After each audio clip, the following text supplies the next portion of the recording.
am ready. GMA Weather. Serbisyong totoo ng GMA News.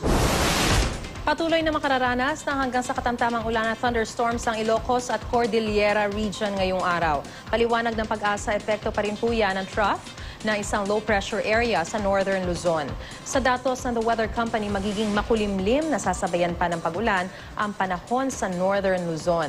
Mahinang ulan naman mamayang hapon o gabi ang inaasahan sa iba pang bahagi ng Luzon. Kabilang po riyan ang Metro Manila. Pero posible pa rin umabot sa 40 degrees Celsius ang madaramang init. Sa Visayas naman, magiging mas maaraw sa western section nito. Pero posible pa rin ang mahinang ulan at thunderstorm sa iba pang bahagi nito. Gaya ng nangyari kahapon sa Ormoc City kung kailan umulan ng malakas. Sa Mindanao, magiging mas makulimlim sa Zamboanga Peninsula.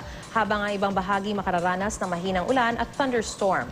Sa bayan ng Matalam, North Cotabato, binaha ang daan-daang ektarya ng palayan.